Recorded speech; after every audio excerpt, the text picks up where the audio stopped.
ആശ്വാസം നേടാം. ഹൃത്തിനുള്ളിൽ ജീവൻ നൽകും വചനം, തിരുവചനം.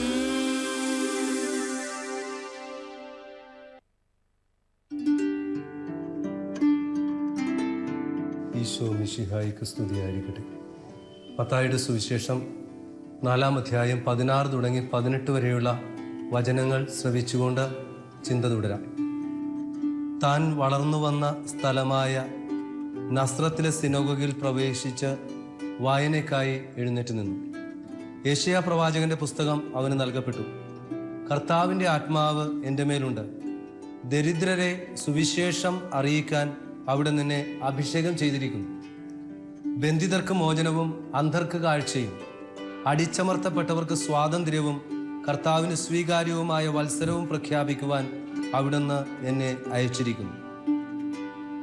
ഈശോയിൽ സ്നേഹവാത്സല്യമുള്ളവരെ, പ്രവാചക വചനങ്ങൾ പൂർത്തീകരിച്ചുകൊണ്ട് അന്ധകാരത്തിൽ നിന്ന് പ്രകാശത്തിലേക്കും അസത്യത്തിൽ നിന്ന് സത്യത്തിലേക്കും മരണത്തിൽ നിന്ന് മരണമില്ലായ്മയിലേക്കും നമ്മെ സമുദ്ധരിക്കുവാൻ കാലത്തിൻ്റെ പൂർണിമയിൽ പാപമെന്നതൊഴികെ നമുക്ക് സദൃശനായി ജനിച്ച ഈശോ ആരും അറിയപ്പെടാത്ത സ്ഥലം നസ്രത്ത് എന്ന സ്ഥലത്ത് 30 വർഷം ജീവിച്ചു. പിന്നീട് സ്നാപക യോഹന്നാൻ എന്നും സ്നാനം സ്വീകരിച്ച് മരുഭൂമിയിലേക്ക് യാത്രയായി. ദൈവാത്മാവിനാൽ നിറഞ്ഞ യേശു സ്വന്തം നാട്ടിലേക്ക് കടന്നു വന്നു. പതിവ് പോലെ സിനഗോഗിൽ പ്രവേശിച്ചപ്പോൾ പഴയ നിയമം യെശയ്യായുടെ പുസ്തകം 62-ാം അധ്യായമാണ് കൊടുത്തത്. അതിലെ 1-2 വചനമാണ് യേശു വായിച്ചത്.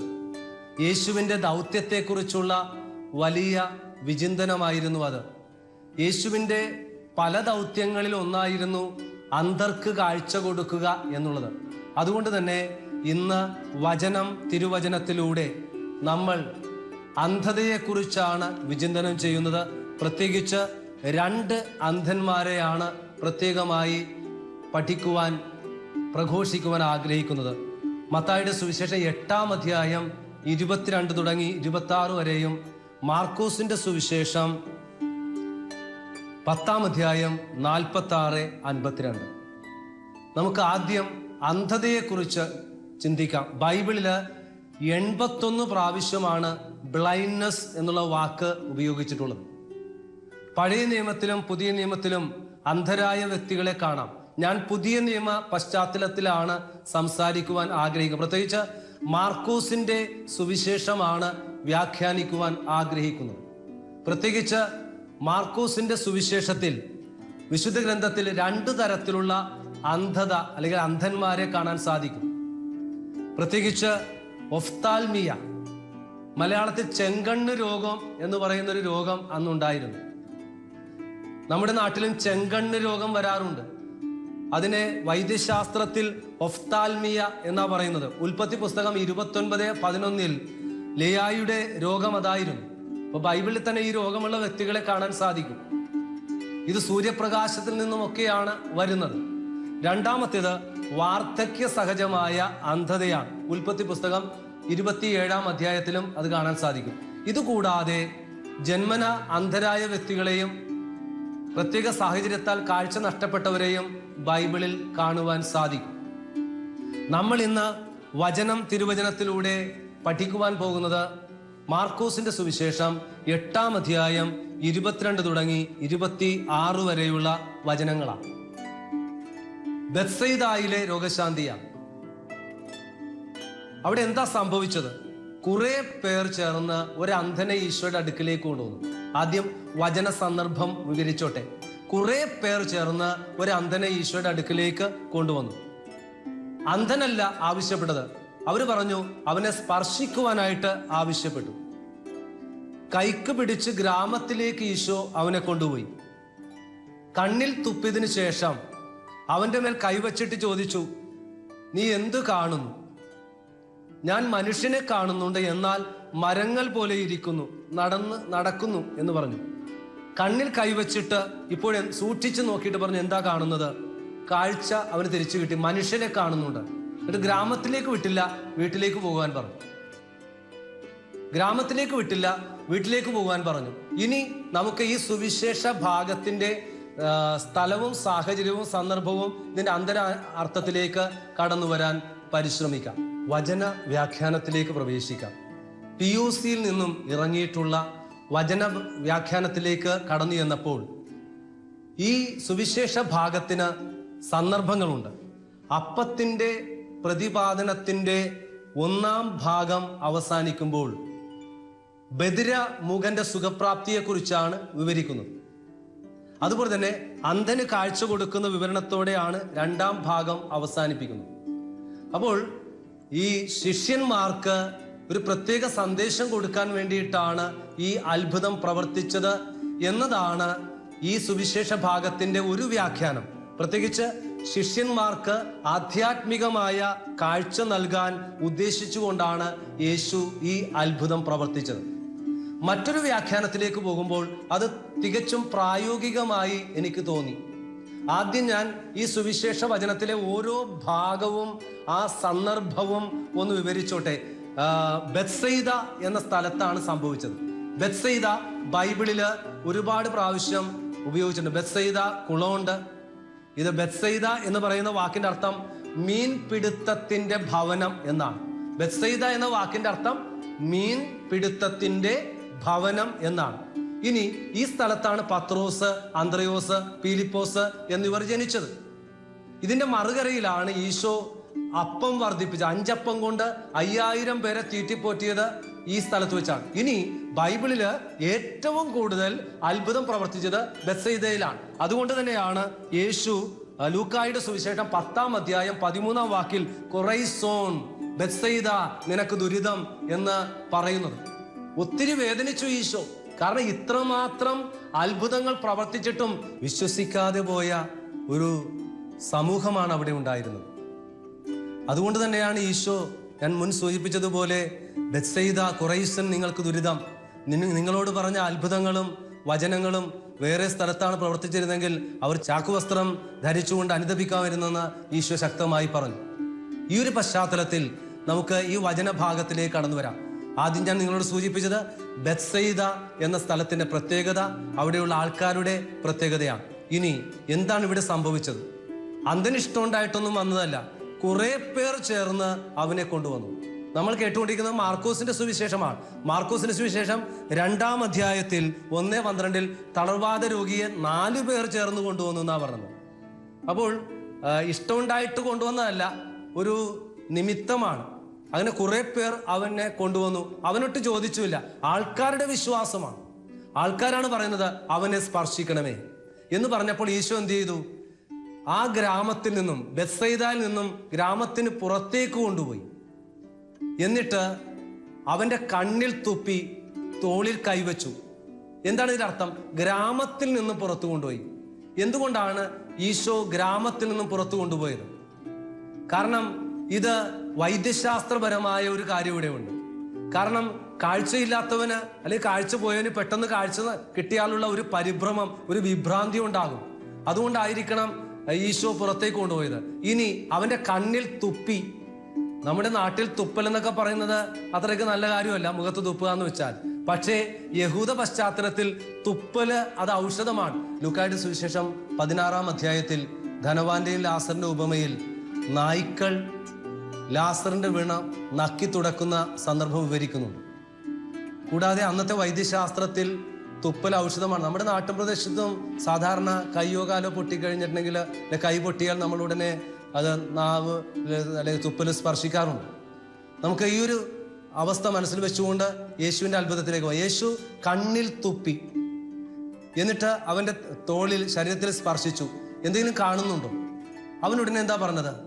ഞാൻ മനുഷ്യരെ കാണുന്നുണ്ട്, പക്ഷേ മരങ്ങൾ പോലെയാണ് അവ നടക്കുന്നതെന്ന്. എന്താണ് ഇതിന്റെ അർത്ഥം? അപ്പോൾ ഇവന് ജന്മന കാഴ്ച നഷ്ടപ്പെട്ടൊരു വ്യക്തിയല്ല. അല്ലെങ്കിൽ എങ്ങനെ അവന് മനുഷ്യരെ കാണുന്നുണ്ടെന്ന് പറയാൻ പറ്റും?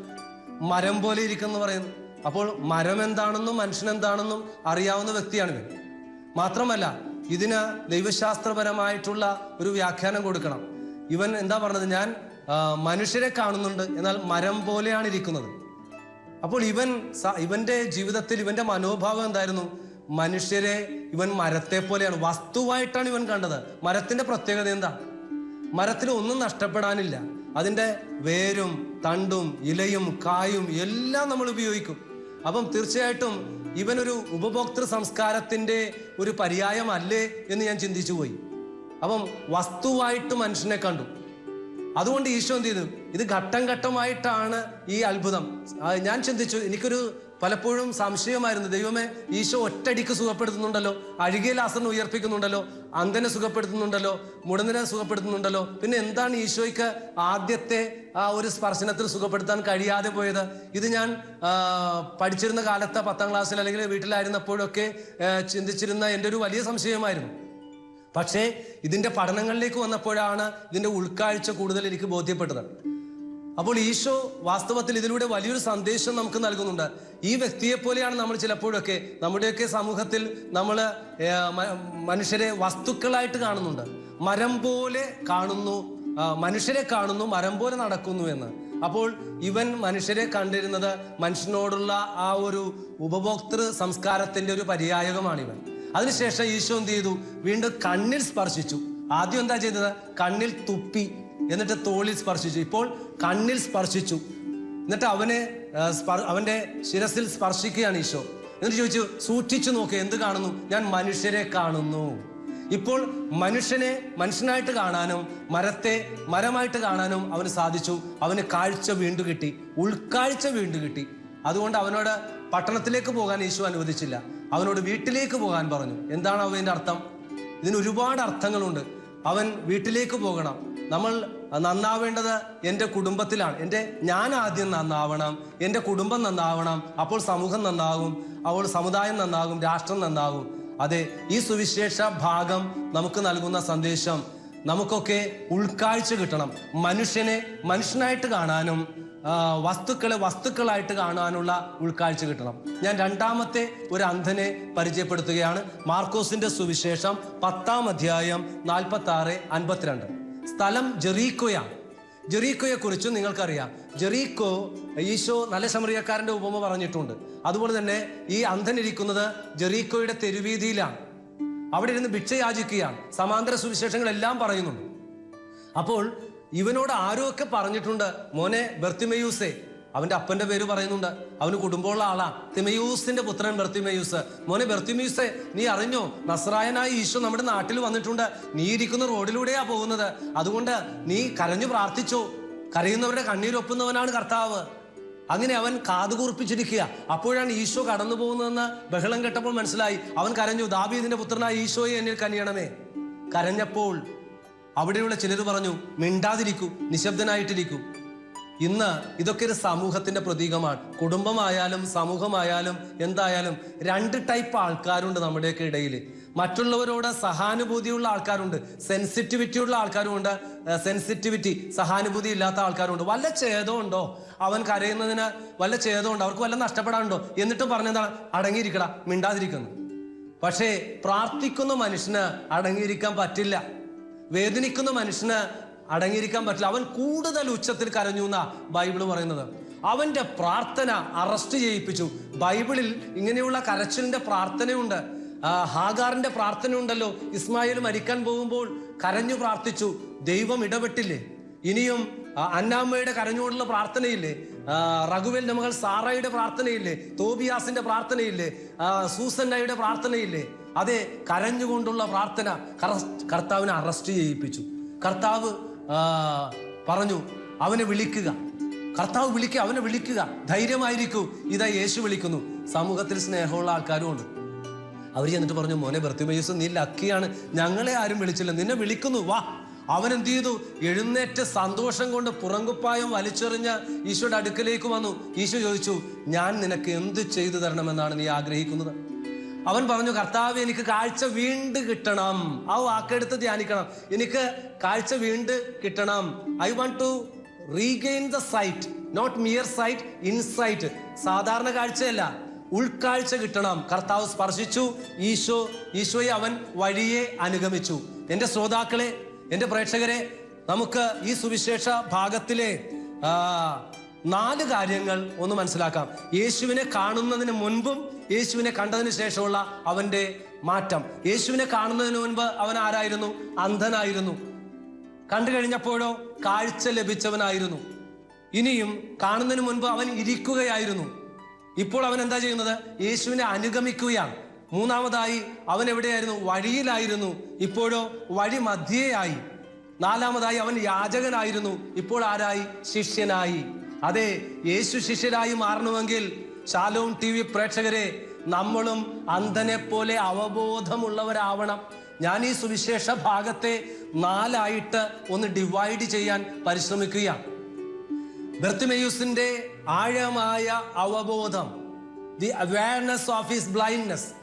2, അവന്റെ അദമ്യമായ ആഗ്രഹം, ardent desire to get healed. മൂന്നാമതായി implicit faith in the healing power of Jesus, കർത്താവിലുള്ള അചഞ്ചലമായ വിശ്വാസം. 4, അവന്റെ തീക്ഷ്ണമായ പ്രാർത്ഥന. നമുക്ക് ഓരോന്നും എടുക്കാം. അവന്റെ ആഴമായ അവബോധം. അവൻ അന്ധനായിരുന്നു. നമ്മളൊക്കെ അന്ധരാണോ? തീർച്ചയായിട്ടും നമ്മൾ അന്ധരാണ്. 115 സങ്കീർത്തനം 5, 6, 7 വചനം നമുക്കറിയാം. അവയ്ക്ക് കണ്ണുണ്ട് എന്നാൽ കാണുന്നില്ല, കാതുണ്ട് കേൾക്കുന്നില്ല, മൂക്കുണ്ട് മണത്തറിയുന്നില്ല, വായുണ്ട് ശബ്ദിക്കുന്നില്ല, കൈയുണ്ട് പ്രവർത്തിക്കുന്നില്ല. അതെ, നമ്മളൊക്കെ പല വിധത്തിൽ അന്ധരാണ്. അതുകൊണ്ട് ബർത്തിമേയുസിന്റെ ചെരുപ്പ് ധരിച്ച് ധ്യാനിക്കുമ്പോൾ നമുക്ക് 4 വിധത്തിലുള്ള അന്ധതയുണ്ട്. Socially we are blind, psychologically we are blind, morally we are blind, spiritually we are blind. മലയാളത്തിൽ പറയാം. 1, സാമൂഹികമായ അന്ധത എന്ന് വെച്ചാൽ ഞാൻ നീ ബന്ധത്തിൽ, മാതാപിതാക്കൾ മക്കൾ ബന്ധത്തിൽ, ഭാര്യ ഭർത്തൃ ബന്ധത്തിൽ, നമ്മളായിരിക്കുന്ന കമ്പനിയിൽ, നമ്മളായിരിക്കുന്ന ഇടവകയിൽ, നമ്മളായിരിക്കുന്ന സന്യാസഭവനത്തിൽ, നമ്മളായിരിക്കുന്ന കോൺവെന്റിൽ, ഞാൻ നീ ബന്ധത്തിൽ എനിക്ക് മറ്റൊരാളെ കുറിച്ചുള്ള തെറ്റായ ധാരണ, മുൻവിധി, ദുർവിധി, ബ്രാൻഡിങ്, ലേബലിംഗ് ഒക്കെയാണ് ഈ സാമൂഹികമായ അന്ധത എന്ന് പറയുന്നത്. ഇത് സത്യമല്ലേ? കോൺവെന്റ് ആയാലും ആശ്രമമായാലും വീടായാലും നമ്മൾ എല്ലാവരെ കുറിച്ചും ധരിച്ചു വെച്ചിരിക്കുക. ഈ അങ്കിൾ ഇങ്ങനെയാണ്, ഈ അങ്കിൾ ഇങ്ങനെയാണ്, എൻ്റെ ഡാഡി ഇങ്ങനെയാണ്, എൻ്റെ മമ്മി ഇങ്ങനെയാണ്, എൻ്റെ അമ്മായിയമ്മ ഇങ്ങനെയാണ്, എൻ്റെ മരുമകൾ ഇങ്ങനെയാണ്, എൻ്റെ അപ്പച്ചൻ ഇങ്ങനെയാണ്, എൻ്റെ സുഹൃത്തുക്കൾ ഇങ്ങനെയാണ്, അയൽവാസി ഇങ്ങനെയാണ്. ആ അങ്കിളിനെ വിശ്വസിക്കാൻ പാടില്ല കേട്ടോ, ആള് തരികിടൻ, ആ അങ്കിളിനെ വേണേ വിളിച്ചു. ഇങ്ങനെ നമ്മൾ സകലർക്കും മാർക്കിട്ട് വെച്ചിരിക്കുക. അതുകൊണ്ട് ഈ ഒരു ധാരണ വെച്ചല്ലേ നമ്മുടെയൊക്കെ ജീവിതത്തിൽ നമ്മൾ ഇടപഴകുന്നത്. മുൻവിധി, ദുർവിധി, അതുകൊണ്ടാണ് സകല പ്രശ്നങ്ങളും. അതാണ് ഞാൻ പറഞ്ഞു വന്നത്, നമുക്ക് സാമൂഹികമായ അന്ധതയുണ്ട്. സാമൂഹികമായ അന്ധതയാണ് സകല പ്രശ്നങ്ങൾക്കും കാരണം. വഴക്കുകൾക്ക് കാരണം, പ്രശ്നങ്ങൾക്ക് കാരണം, കൊലപാതകത്തിന് കാരണം, ആത്മഹത്യക്ക് കാരണം, ഒളിച്ചോട്ടത്തിന് കാരണം, ഡിവോഴ്സിന് കാരണം, പല പ്രശ്നങ്ങൾക്കും കാരണം ഈ സാമൂഹികമായ അന്ധതയാണ്. രണ്ടാമതായി മാനസികമായ അന്ധതയാണ്, സൈക്കോളജിക്കൽ ബ്ലൈൻഡ്നെസ്. അതായത് എന്നെക്കുറിച്ച് തന്നെയുള്ള പുവർ സെൽഫ് ഇമേജ്. പൗലോസ്ലീഹ പറയുന്നുണ്ട്, നന്മ ചെയ്യണമെന്ന് ആഗ്രഹിക്കുന്നുണ്ട്, പക്ഷെ എനിക്ക് സാധിക്കുന്നില്ല. ഇച്ഛിക്കാത്ത തിന്മയാണ് ഞാൻ പ്രവർത്തിക്കുന്നത്. കാരണം എന്താണ്? എന്നിലുള്ള ചില പ്രശ്നങ്ങൾ. ഞാൻ സൂചിപ്പിച്ചിട്ടുണ്ട്, എല്ലാവർക്കും ഒരു ഹെറിഡിറ്റി ഉണ്ട്, എൻവയോൺമെന്റ് ഉണ്ട്. നമുക്കെല്ലാവർക്കും ഒരു ജനിതകമുണ്ട്, ജീൻസ് എന്ന് പറയും. അപ്പന്റെ അമ്മയുടെയും വ്യക്തിത്വമൊക്കെ നമ്മൾക്ക് കിട്ടിയിട്ടുണ്ട്. നമ്മളല്ല പറയൂലേ, ഇവൻ അപ്പന്റെ തനി സ്വഭാവമാണ്, ഇവന് അമ്മയുടെ നാക്കാണ്, അല്ല അപ്പന്റെ മൂക്കാണ്. ഇങ്ങനെ നമ്മൾ ഓരോരുത്തരുടെ സ്വഭാവത്തെ കുറിച്ച് പറയാറുണ്ട്. ഇത് നമുക്ക് ജാത്യാല കിട്ടുന്നത്. അതുകൊണ്ടാണ് കാരണവന്മാർ പറഞ്ഞത് ജാത്യാലുള്ളത് വീത്താ പോകുന്നത്. അപ്പൊ ജാത്യാല കിട്ടുന്ന കുറെ കാര്യങ്ങൾ നമുക്കുണ്ട്. ഇനി എന്താണ്? എൻവയോൺമെന്റ്, സാഹചര്യം. ഒരുപക്ഷെ ഞാൻ വളർന്ന സാഹചര്യം, എൻ്റെ വീട്ടിൽ പരമദാരിദ്ര്യമായിരിക്കാം. പെട്ടെന്നൊരു അനുജൻ ജനിച്ചതുകൊണ്ട് സ്നേഹം കിട്ടാതെ പോയിട്ടുണ്ടാകാം, അപ്പൻ മരിച്ചു പോയിട്ടുണ്ടാകാം, അമ്മയുടെ വീട്ടിൽ നിന്നായിരിക്കും ഞാൻ പഠിച്ചിട്ടുള്ളത്. എല്ലാവർക്കും ഒരു സാഹചര്യമുണ്ട്. സാഹചര്യമാണ് നമ്മളെയൊക്കെ ചില വ്യക്തികളാക്കി മാറ്റുന്നത്. ഒരു ഹിറ്റ്ലർ ഉണ്ടാവാൻ കാരണം എന്താ? ഒരു ചാൾസ് ശോഭരാജ് ഉണ്ടാവാൻ കാരണം എന്താ? ഒരു വീരപ്പൻ ഉണ്ടാവാൻ കാരണം എന്താ? ഒരു സദ്ദാം ഹുസൈൻ ഉണ്ടാവാൻ കാരണം എന്താണ്? ഇന്നൊരു ക്രിമിനൽ ഉണ്ടാവാൻ കാരണം എന്താണ്? ഒരു നക്സലേറ്റ് ഉണ്ടാവാൻ കാരണം എന്താണ്? സാഹചര്യമാണ് ഒരാളെ നക്സലേറ്റ് ആക്കിയത്, ഒരാളെ ഒരു ബില്ലാദനാക്കിയത്, ഒരാളെ ഒരു ചാൾസ് ശോഭരാജ് ആക്കിയത്. അതെ, എല്ലാവർക്കും അവരുടേതായ മാതാപിതാക്കളിൽ നിന്ന് കിട്ടിയ നല്ലതും തീയതുമായ ഒരുപാട് അനുഭവങ്ങളുണ്ട്. അവർ വളർന്നു വന്ന സാഹചര്യങ്ങളുണ്ട്. അപ്പോൾ ഞാൻ ആരാണെന്ന് അറിയണം, അംഗീകരിക്കണം, സ്വീകരിക്കണം. അപ്പോൾ നമുക്കെല്ലാവർക്കും ഒരു പുവർ സെൽഫ് ഇമേജ് ഉണ്ട്, കോംപ്ലക്സ് ഉണ്ട്. അപ്പോൾ ഇതെല്ലാം നമുക്ക് നമ്മൾ അറിയണം, ഞാൻ ഹൂ ആമായി, വേർ ആമായി, വാട്ടാമായി, ഞാൻ ആരാണ്, എന്താണ്, എവിടെയാണ്, എൻ്റെ നല്ലതും തീയതുമായ കഴിവിനെ കുറിച്ചും കഴിവുകേടിനെ കുറിച്ചും ഞാൻ ബോധ്യമുള്ളവരാവണം നമ്മൾ. മൂന്നാമതായി സ്പിരിച്വൽ ബ്ലൈൻഡ്നെസ്, ആത്മീയമായ അന്ധതയാണ്. ആത്മീയമായ അന്ധത ഇന്ന് ഏറി വരികയാണ്. ഇന്ന് ഒരുപാട് ആത്മീയമായ അന്ധതയുണ്ട്. പ്രത്യേകിച്ച് ഇന്ന് പല പ്രശ്നങ്ങളും ധ്യാന കേന്ദ്രത്തിലൊക്കെ കടന്നു വരാറുണ്ട്. ചില വ്യക്തികൾക്ക് ഇന്ന് വീട് പണിതതിനെ കുറിച്ചുള്ള പ്രശ്നങ്ങളാണ്. അച്ഛോ വീട് പണിതു, ഈ വീട് പണിതതിന് ശേഷമാണ് പ്രശ്നം ഉണ്ടായത്, ഞങ്ങൾ ആളെ വിളിച്ചു നോക്കിയില്ല, ഞങ്ങൾ അത് ചെയ്തില്ല, ഇത് ചെയ്തില്ല, ഇന്നാൾ അങ്ങനെ പറഞ്ഞു, ഇന്നാൾ ഇങ്ങനെ പറഞ്ഞു, അതുകൊണ്ട് ഈ വീട്ടിൽ വന്നതിന് ശേഷമാണ് പ്രശ്നം. ഇങ്ങനെ പലപ്പോഴും നമുക്ക് ആത്മീയമായ അന്ധതയുണ്ട്. വീണ്ടും പലവിധത്തിലുള്ള പഠനങ്ങളുണ്ട്. നിലവിളക്ക് പാപം, ആന്തൂറിയം പാപം, മുല്ലപ്പൂ പാപം, ഇങ്ങനെ മുഴുവനും പാപത്തിന്റെ ലിസ്റ്റ് പറയുന്ന ആൾക്കാരുണ്ട്. ഒരുപാട് പ്രസ്ഥാനങ്ങളും ഇറങ്ങിക്കഴിഞ്ഞു. ഈ ദിവസങ്ങളിൽ കേരള സഭ മുഴുവനും വായിച്ച സർക്കുലർ നമുക്ക് ഓർമ്മയുണ്ടല്ലോ. പ്രസ്ഥാനങ്ങൾ ഇങ്ങനെ വന്നുകൊണ്ടിരിക്കുകയാണ്. കൂണുമുളക്കുന്നത് പോലെ പല പ്രസ്ഥാനങ്ങളും വരുന്നു. ഏതാണ് ശരി, ഏതാണ് തെറ്റ് എന്നറിയാതെ ആൾക്കാർ വിഷമിക്കുകയാണ്. എന്തിനാണ് കൂദാശ, എന്തിനാണ് വിശുദ്ധന്മാരോട് പ്രാർത്ഥിക്കുന്നത്, എന്തിനാണ് മാതാവിനെ വിളിച്ച് പ്രാർത്ഥിക്കുന്നത്? ഇങ്ങനെ ആത്മീയമായ ഒരുപാട് അന്ധതകൾ ഉള്ളപ്പോൾ നമ്മൾ എന്താണ് സഭയുടെ നിലപാട് എന്ന് മനസ്സിലാക്കേണ്ടിയിരിക്കുന്നു. അതിനാണ് അടിസ്ഥാനപരമായിട്ടുള്ള വേദപാഠം നന്നേ ചെറുപ്പത്തിൽ കൊടുക്കണം, നന്നേ ചെറുപ്പത്തിൽ മാതാപിതാക്കൾ കൊടുക്കണം. അതുകൊണ്ടാണ് വത്തിക്കാൻ കൗൺസിലിന്റെ പ്രമാണരേഖയിൽ കുത്തിക്കുറിച്ചിട്ടുള്ളത്, സഭയിലേക്കും സമൂഹത്തിലേക്കും പൗരന്മാരെ പടുത്തുയർത്തുന്ന പരിശീലന കളരിയാണ് കുടുംബം. കുടുംബം ഒരു സെമിനാരിയാണ്, ബാലവാടിയാണ്, അപ്പനും അമ്മയും ആദ്യത്തെ അധ്യാപകന്മാരാണ്. കുഞ്ഞിന്റെ വിദ്യാലയമാണ് കുടുംബം. അമ്മയുടെ ഹൃദയം കുഞ്ഞിന്റെ ക്ലാസ് മുറിയാണെന്ന് ബെനഡിക്റ്റ് 16 മാർപ്പാപ്പ പറഞ്ഞു. നാലാമതായി മോറൽ ബ്ലൈൻഡ്നെസ്, ധാർമ്മികമായ അന്ധതയാണ്. ഇന്ന് ഏറ്റവും പ്രധാനപ്പെട്ടൊരു മേഖലയാണ്. ഇന്ന് എല്ലാം ന്യായീകരിക്കുകയാണ്. ന്യായീകരണമാണ് എല്ലാ പ്രശ്നത്തിനും കാരണം. ഇത് ഇന്നും നിലം തുടങ്ങിയതല്ല, ഉൽപ്പത്തി പുസ്തകത്തിൽ ആരംഭിച്ചതാണ്. ആദം ഹൗവ തെറ്റ് ചെയ്തു. ആദത്തോട് ചോദിച്ചു, നീ ഇത് ഭക്ഷിച്ചോ എന്ന് ചോദിച്ചാൽ ഭക്ഷിച്ചോ എന്നല്ലേ പറയേണ്ടത്. അതിന് പറഞ്ഞെന്താണ്? നീ തന്ന സ്ത്രീ തന്നു, ഞാൻ തിന്നു എന്ന്. ഹവ്വായോട് ചോദിച്ചു, നീ ഇത് ചെയ്തോ? സർപ്പം എന്നെ വഞ്ചിച്ചു. അങ്ങനെ ഉൽപ്പത്തി തുടങ്ങി ഇന്നുവരെയും ന്യായീകരണമാണ്. എല്ലാം ന്യായീകരിക്കുകയാണ്. എന്ത് കൊള്ളർദായ്മയും ചെയ്തിട്ട് ന്യായീകരിക്കുകയാണ്. അപ്പോൾ ധാർമ്മികമായി ഇന്ന് ഒരുപാട് അധപ്പതിച്ചിരിക്കുന്നു. ഇന്നിന്റെ ടെർമിനോളജിയിൽ ധാർമ്മികമായ മൂല്യച്യുതിയാണ് ഇന്ന് എല്ലാ പ്രശ്നത്തിനും കാരണം. അപ്പോൾ ഞാൻ പറഞ്ഞു വച്ച അന്ധന്റെ വചനഭാഗം നമ്മൾ ധ്യാനിക്കുമ്പോൾ ധാർമ്മികമായ അന്ധത, 4 അന്ധതകളുണ്ട്. സാമൂഹികമായി, മാനസികമായി, ആത്മീയമായി, ധാർമ്മികമായിട്ടുള്ള അന്ധതയുണ്ട്. ഈ അന്ധതയെക്കുറിച്ചുള്ള അവബോധത്തിലേക്ക് നമ്മൾ കടന്നു വരണം. എന്നിട്ട് നമ്മൾ ആഗ്രഹിക്കണം, ദൈവമേ ഈ അന്ധതയിൽ നിന്നും എനിക്ക് വിടുതൽ നൽകണമേ. എന്നിട്ട് വിശ്വാസത്തോടു കൂടെ അന്ധനായ ബർത്തിമേയുസ് പ്രാർത്ഥിച്ചതുപോലെ പ്രാർത്ഥിക്കണം. യാക്കോബ് ശ്ലീഹായുടെ ലേഖനം 5-ാം അധ്യായത്തിൽ വിശ്വാസത്തോടുകൂടിയുള്ള പ്രാർത്ഥന രോഗിയെ സുഖപ്പെടുത്തും. ആ വിശ്വാസമാണ് അന്ധനെ സുഖപ്പെടുത്തിയത്. ആ വിശ്വാസമാണ് ഇന്ന് നമ്മെ സുഖപ്പെടുന്നത്. അതിനുവേണ്ടി നമ്മൾ തീക്ഷ്ണമായിട്ട് പ്രാർത്ഥിക്കണം. കേട്ട കാര്യങ്ങൾ ഒന്ന് സമാഹരിക്കാം. നമ്മൾ ഇന്ന് തിരുവചനത്തിലൂടെ ശ്രമിച്ചത് അന്ധതയെക്കുറിച്ചാണ്. ഈ അന്ധതയെക്കുറിച്ച് പറയുവാൻ 2 സുവിശേഷ ഭാഗമാണ് നമ്മൾ എടുത്തത്.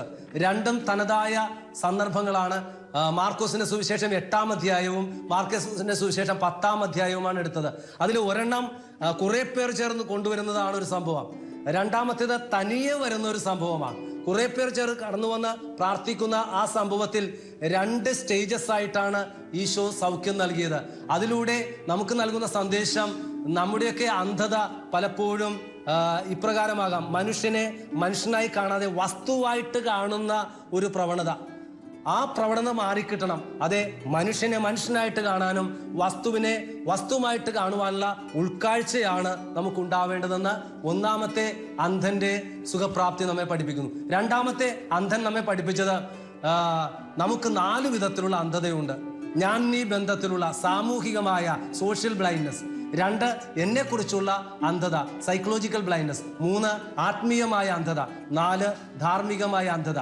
അതിനാൽ ഈ സുവിശേഷത്തിലെ 2-ാമത്തെ അന്ധൻ പ്രാർത്ഥിച്ചതുപോലെ നമുക്ക് പ്രാർത്ഥിക്കാം. ദാവീദിന്റെ പുത്രനായ ഈശോയെ എന്നിൽ കനിയണമേ, നസ്രായനായ ഈശോയെ എന്നിൽ കനിയണമേ. കർത്താവേ, എൻ്റെ അന്ധത എനിക്ക് വെളിവാക്കി തരണമേ. ഈ അന്ധതയിൽ നിന്നും എനിക്ക് വിടുതൽ പ്രാപിച്ച് എൻ്റെ സഹോദരനെയും സഹോദരിയെയും അപ്പനെയും അമ്മയെയും കൂടപ്പിറപ്പുകളെയും അവരായിരിക്കുന്ന അവസ്ഥയിൽ കാണുവാനുള്ള ഉൾക്കാഴ്ച എനിക്ക് തരണമേ. ഇനി നമുക്ക് മറ്റൊരു പ്രാർത്ഥനയുണ്ട്. ആദ്യത്തെ അന്ധനെ കൊണ്ടുവന്നതുപോലെ നമുക്ക് അന്ധതയിൽ കഴിയുന്ന മറ്റുള്ളവർക്ക് വേണ്ടി യേശുവിനോട് പ്രാർത്ഥിക്കാം. യേശുവെ, അവർക്ക് കാഴ്ചയല്ല ഉൾക്കാഴ്ച കൊടുക്കണമെന്ന് പ്രാർത്ഥിക്കാം. ഈശോ അന്ധന് കാഴ്ച കൊടുത്ത ഈശോ നമുക്കും ഉൾക്കാഴ്ച നൽകട്ടെ എന്ന് തിരുവചനത്തിലൂടെ ആശംസിക്കുന്നു. ഈശോ നമ്മെ അനുഗ്രഹിക്കട്ടെ. ആമേൻ.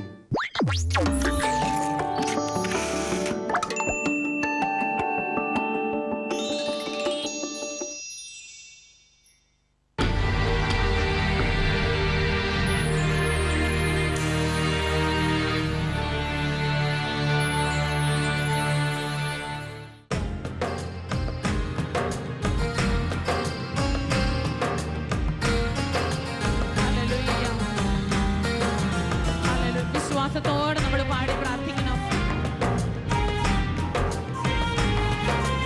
ഏകരക്ഷകനും നാഥനുമായിട്ട് കർത്താവിനെ സ്വീകരിച്ചുകൊണ്ട് നമ്മൾ പാടണം, അംഗീകരിച്ചുകൊണ്ട് പാടി പ്രാർത്ഥിക്കണം. വേറൊരു നാമമില്ലല്ലോ, യേശുനാമമല്ലാതെ, യേശുനാമമല്ലാതെ. മാനവരക്ഷയ്ക്കൂടി വേറൊരു നാമമില്ലല്ലോ, യേശുനാമമല്ലാതെ, യേശുനാമമല്ലാതെ. ആകാശത്തിൻ കീഴിൽ വേറൊരു നാമമില്ലല്ലോ, യേശുനാമമല്ലാതെ, യേശുനാമമല്ലാതെ. മാനവരക്ഷയ്ക്കുള്ളിൽ വേറൊരു നാമമില്ലല്ലോ, യേശുനാമമല്ലാതെ, യേശുനാമമല്ലാതെ. നന്നായി കരങ്ങളടിച്ച് വിശ്വാസത്തോടെ നമുക്ക് പാടി പ്രാർത്ഥിക്കാം, ബോധ്യത്തോടെ പാടി പ്രാർത്ഥിക്കാം.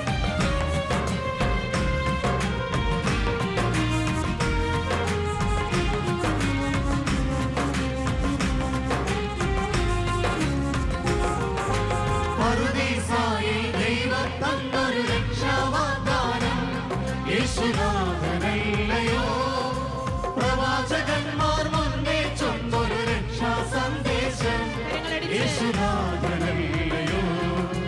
പറുദീസായിൽ ദൈവം തന്നൊരു രക്ഷാവാഗ്ദാനം, പ്രവാചകന്മാർ മുന്നേ ചൊന്നൊരു രക്ഷാ സന്ദേശം യേശുനാഥനല്ലയോ, യേശുനാഥനല്ലയോ.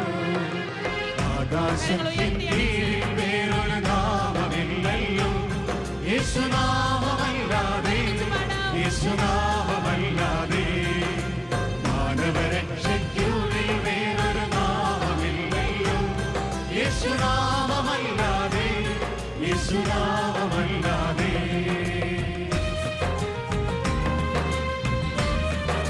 പരസ്പരം ഒന്ന് നോക്കി ശക്തിപ്പെടുത്തിക്കൊണ്ട് സന്തോഷത്തോടെ വിശ്വാസത്തോടെ പാടാം.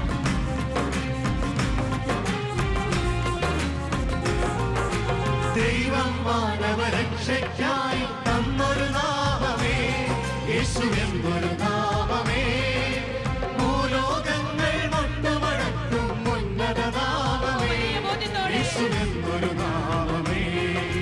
ദൈവം മാനവരക്ഷയ്ക്കായി തന്നൊരു നാമമേ, ഭൂലോകങ്ങൾ മുട്ടുമടക്കും ഉന്നത നാമമേ, യേശുവെന്നൊരു നാമമേ, യേശുവെന്നൊരു നാമമേ. ആകാശത്തിൻ